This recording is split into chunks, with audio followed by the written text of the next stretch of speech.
I really, really, really don't like the sometimes unauthentic elements of social media that is put out there for people. And in later episodes, you guys will understand why I feel this way. I think it's great and amazing to showcase all of your accomplishments and positivity and motivational things in life.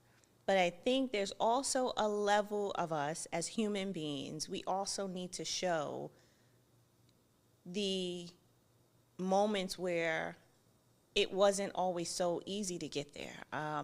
The moments of where we had self doubt or where we were unsure about ourselves, because I find that sometimes when we are putting out, and when I say we, I'm including myself, when we are putting out all of these great, wonderful, amazing things, sometimes there is a level of responsibility that we don't realize that we carry for the other people on the other side watching us.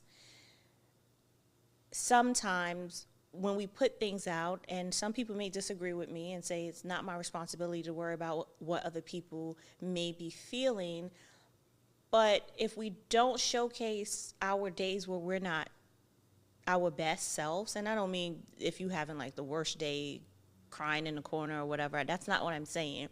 But those tough days, those tough moments when you wanted to give up, the tough moments where you may have made a bad financial decision about being an entrepreneur and you wanted to start a business and it didn't go as well. When we showcase those things, it helps the individuals behind us that are looking to us, that we inspire, that they want to almost not be us, but they want to kind of follow the same footsteps that we're going down. When they don't see the behind the scenes, they don't see the real, they don't see the blood, the sweat, the tears, the cries, the ugly cries. Sometimes I have an ugly cry and it may look like Roscoe or from the scene in Martin. They start to doubt themselves. And again, it's some people will say, well, that's not my responsibility. It's not your responsibility, but you do play a role in helping them move forward. And I don't even know if I'm fully explaining this correctly. I don't know if I'm articulating myself correctly, but there's a level of people that when they look at social media, it doesn't bring out the best in them, because all we're doing is showcasing greatness, which we're supposed to do, but we're not showing them how we got to the greatness. And if we showed more of how we got to the greatness, it wouldn't allow them to feel like, oh, well, why isn't my business moving forward in this direction? Well, this is what I had to do to even get here. And if they were able to see more of those things, I think that it would put all of us in a better space to not just help ourselves, but to help others. So yesterday I was on a panel, and the question was, how many years of experience do you have in this industry and how many transactions have you done? And one person had 12 years, another person had about 7 years, another person had about 8 years. And now it's time for me to answer this question. And what most people don't know, I typically feel uncomfortable when it's time for me to answer this question, because my story and journey is not like everyone else's. I don't have 7 years, 8 years, 12 years, or even 10 years, or let alone, I don't even have 5 years of experience as a real estate agent. But when I tell people that, they're always shocked when I say, I haven't even hit 4 years in real estate.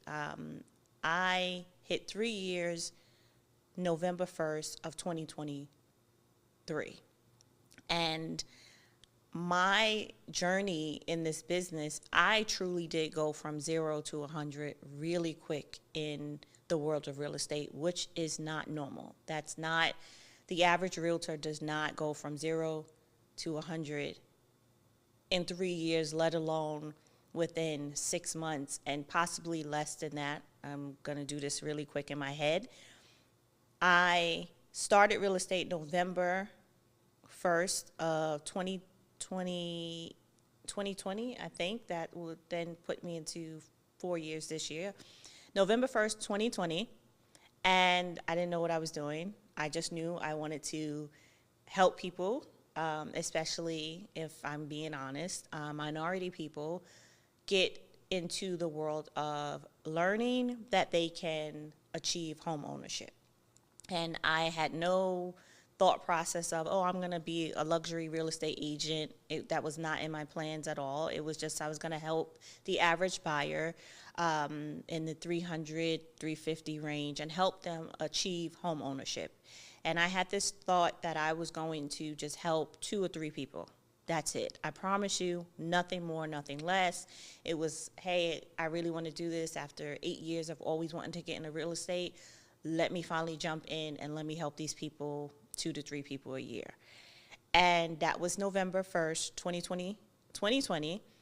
And then my very first contract was February 8th, 2021. So that is about 4 months, if I'm doing the math correctly, from when I started to when I got my first contract. And February was my first contract. By April of 2021, and it possibly could have been March, I ended up being a top producer. And now, before everyone jumps in and says, oh, well, that was during COVID and all of those things, it had nothing to do with COVID. And the reason why I can confidently say it had nothing to do with COVID was because even after COVID, I still continued to be successful, to still hit numbers, and to still be a top producer. If I'm also being honest, I didn't even know top producer existed in the world of real estate. I didn't even know what that was. I didn't even know it was a thing. I was at one of my previous brokers' monthly meeting, and they were celebrating the top producers, which is $1 million or more in real estate in 30 days. And if you know me, you know that I celebrate and I root for everyone. It doesn't matter male, female, it doesn't matter your race, background. I genuinely want everyone to win and be successful. And I'm at the meeting and I hear the names and I'm just clapping like, yay, because I support everyone. And then after the names, I then saw the pictures, which were connected to the names. And at that moment, I realized, yes, I'm still clapping and supporting them, and I'm rooting for them, and I'm glad for their success, but there was no one on that list that looked like me. And I remember going home that day and saying to my husband, I'm going to work to be a top producer, but not because I want to be a top producer. I just want to show people who look like me it's possible. Without trying to be a top producer, I ended up just naturally being a top producer, because when I said it to him after attending that meeting, I think it was February or March, I didn't realize I was going to end up being a top producer almost about 45 days after I said this to him. So I didn't get into this business to say, oh, I just want to be at the top